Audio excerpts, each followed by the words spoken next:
የደስታ ቀን ነው የምዝምታ ይደበላለቅ መሬት ይመታ ምስክሮቹ የሙስሮቹ። ሰላም ሰላም፣ ጤና ይስጥልኝ ውድ ኪዶ አበሻዊት ቻናል ተመልካችና ቤተሰቦች እንደምን አላችሁልኝ?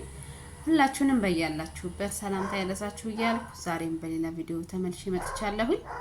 እንግዲህ ቆንጂት ፍናን ዛሬ ተሞሽራለች ማለት ነው። ያው ግራ እያጋባችን ቀጥላለች። በጣም ነው የምታምረው። እዩዋት እንዴት እንደምታምር አጀማምሯ ራሱ እንዴት ደስ እንደሚል።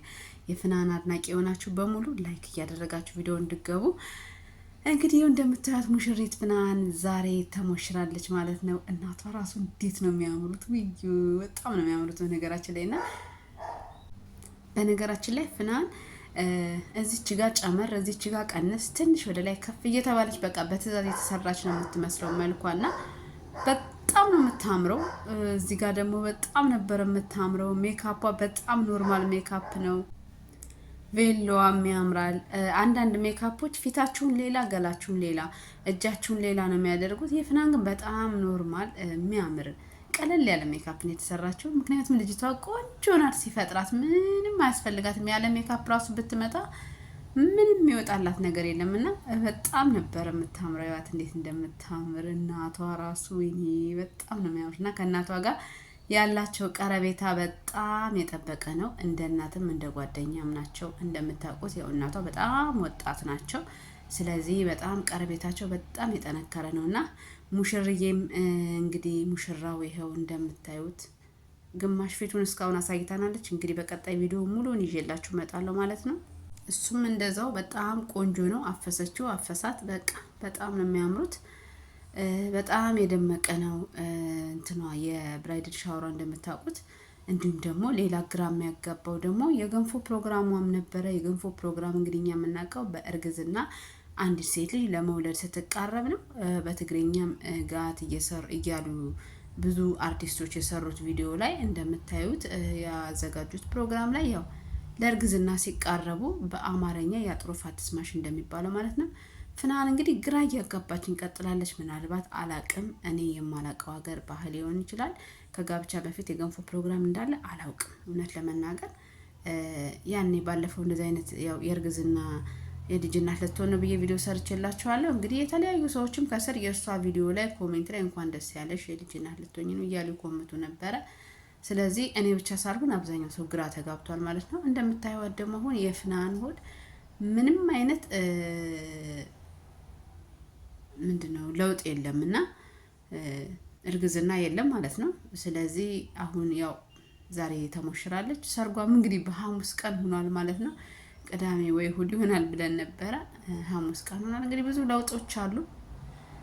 ሌላው እንግዲህ የፍናን ሚዜዎች እንዳለ አርቲስቶች ጓደኞቿ ናቸው አብዛኞቹ። እንዳይቀየሟትም አብዛኞቹ እንዳለ ጓደኞቹ አርቲስቶቹ ናቸውና ብዙ ናቸው። በነገራችን ላይ አዲስ የመጣች ሙሉ ጓደኞቻቸው ያው ሲያገቡ አንዳንዶቹ በፊት 4 ሚዜ አልነበረ የሚፈቀደው። ስለዚህ 4 ብቻ ስታረጉ 8 ጓደኛ ካላችሁ ሌላው 4ቱ ስለሚቀየም አዲስ የመጣች ሙድ 8 ሚዜ ያላችሁን ጓደኛ በሙሉ ሚዜ ማድረግ ማለት ነው። እና ያው የፍናንም ጓደኞች አብዛኞቹ አርቲስቶች ናቸው። እንዲሁም ደግሞ እንዳለ ሚዜ ናቸው እነ ኑሃሜን እና እንዳለ እዚህ ጋር የምታዩቸው በብዛት ሚዜዎች ናቸው። እና በጣም ነው የምታምረው ፍናን። ወይኔ ሙሽሪት የኔ ቆንጆ በጣም ነው የምታምረው። በነገራችን ላይ ብዙ ጊዜ ስለ ፍናን አውርቻ ቃለሁኝና በጣም ብልጥ ናት። በጣም የበሰለች ልጅ ናት። እንደ ልጅነቷ አይደለችም ብዬ እንደውም የሆነ ኮሜንት ላይ እንደውም ተሰድቤያለሁ። በጣም አሽቃበጥሽ ነው ምናምን ተብያለሁ። ግን ማሽቃበጥ ሳይሆን ያያችሁትን እውነት ነው የምትናገሩት። አርቲስት ስትሆኑ ድብቅ ስትሉ በጣም ሰው በሰውም ዘንድ ክብር አላችሁ፣ ተወዳጅም ናችሁ። በነገራችን ላይ ይሄንን ደግሞ ቀስ እያላችሁ ታዩታላችሁ። አርቲስቱ ናችሁ በጣም ብዙ ጊዜ ወደ ሚዲያ በብዙ አትምጡ ብዙ ጊዜ ላለውና እንደዛ ስል ብዙ ነገር ስድቦች ምናምን መተውብኛል። ለምሳሌ አሁን በቅርቡ የገነት ንጋቱን ቪዲዮ ማየት ትችላላችሁና ገነት ንጋቱ ዩቲዩብ ባትጀምር አሁን ገነት ንጋቱ የነበራት ክብር የለም ሰው ጋር በጣም ብዙ ነገር ዩቲዩብ ባትጀምር ኑሮ እንደዚህ አይነት ነገር አትመጣም። ይሄ ዩቲዩብ ምናምን ከአርቲስቶቹ ጋር አይሄድምና ለዛ ነው። እና ያው ይሄንን ያነሳውበት ምክንያት ፍናን በጣም ድብቅ ያለች ልጅ ናት። ካላት መልክ አንጻር ካላት ዝና አንጻር በየጊዜው እየተነሳች ምንም ነገር ብትፖስት ፎሎወር በደንብ ነው የምታገኘው። እንዲሁም ደግሞ አትረሳም፣ ግን ክብሯ ይቀንሳል።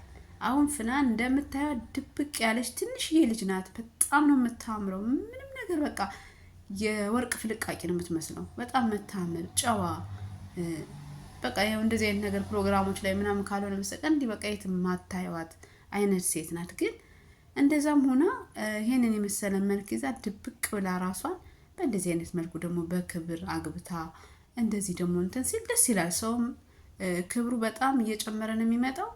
እንዲሁም ደግሞ የሰውን ፍቅር እንደዛው ይቀጥላል ማለት ነው። ስለዚህ ከሷ ብዙ ነገር መማር ይቻላል። ምናልባት እንደምታዩት ባሏንም ላታሳያችሁ ትችላለች ነው እንግዲህ ገና የሰርጉ ቪዲዮዎች ገና እየተለቀቁ ነው። ምክንያቱም ልጅቷ በጣም ስማርት የሆነች ልጅ ናት። እንደምታውቁት ነው ሀበሻ የሆነ ነገር መልክ ብታሳዩ ጠቆረ፣ በጣም ጠቆረ ይላሉ። ወይ ደግሞ ቀይ ብታሳዩ ወይ አልጫ፣ የወንድ አልጫ አልወድም ይላቸዋል። ትንሽ በሰል ያለ ከሆነ እንደ አባትሽን ነው እንዴ፣ ልጅ ከሆነ ልጅሽ ነው እንዴ፣ ልታሳድጊው ነው እንዴ። ምንም ነገር ብታረጉ አስተያየት ከመስጠት ከመንቀፍ ወደ ኋላ አይልም። ገባችሁ? የሰዎች አስተያየትና ነቀፌታ ደግሞ ሲበዛ ተጽዕኖ ይፈጥራል፣ ህይወታችሁ ላይ ተጽዕኖ ይፈጥራል። የፈለገ ጠንካራ ሰው ነኝ፣ የፈለገ ነገር እኔን አያሸንፈኝም፣ የሚዲያ ጋጋታ የሚዲያ ወሬ እኔን ምንም ነገር አያንገጫግጨኝም ብትሉ አንድ ቀን ግን የበዛ ቀን ያንገጫግጫል። ለዚህም ደግሞ ብዙ አርቲስቶቻችን ምሳሌዎች ናቸው። ባሎቻቸውን አውጥተው ሚዲያ ላይ አግብተው ምናምን አሁን ላይ ሁለተኛ እንኳን አግብተው ደብቀው ነው ያሉት። ከፈለጋችሁ እነማን ናቸው ካላችሁ አወጣላችኋለሁ። ሁለተኛ ያገቡ አርቲስቶች አሉ፣ በጣም ቆንጆ ቆንጆ የምንወዳቸው። ከዚህ በፊት ሰርጋቸውን በጣም በደማቁ አግብተው የሀበሻ አፍ በጣም ከባድ ነውና ትዳሩም ሳይሰምር ከገንዘባቸውም ሳይሆኑ ከክብራቸውም ሳይሆኑ የቀሩ ብዙ አርቲስቶች አሉና አሁን ላይ ግን ሁለተኛ ሲያገቡ ድብቅ አድርገው ነው ያስቀመጡት። ምክንያቱም የተደበቀ ነገር ይበረክታል። እኔ በዚህ በደንብ አምናለሁና ፍናንዬም እንግዲህ ድብቅ ብላ ያደገች ድብቅ ብላ ራሷን ከፍ ያደረገች በጣም ጎበዝ አርቲስት ናት። በዛ ላይ ቆንጆ ናት። አሁን ደግሞ ሸበላው እንግዲህ ላፍ አድርጓታል ማለት ነው። እኛም መርቀን ሰተነዋል። እችን የመሰለች ቆንጆ የልጃችንን ደግሞ በፍቅርና የበለጠ ተመችቷት እንድትይዛት እናሳስባለን። እንግዲህ ፍናን የፍናን ባልማን ነው እንግዲህ የሚለውን ደግሞ ከለቀቀች ደግሞ እሷ ፎቶ እኛ ደግሞ እንግዲህ እየጎረጎረን እናወጣለን ማለት ነው። እሷ ካለቀቀች ደግሞ መብቷን ፍላጎቷን እናከብራለን ማለት ነው። ስለዚህ ቆንጂት ፍናን እንኳን ደስ ያለሽ። የአብርሃም የሳራ የተባረከ ያማረ የደመቀ የትዳር ዘመን እንዲሆንልሽ እንዲሁም ደግሞ በልጅና በፍሬ የምትባረኪበት ዘመን እንዲሆንልሽ እንመኛለን። እንወድሻለን። መልካም ጋብቻ። ቻው ቻው።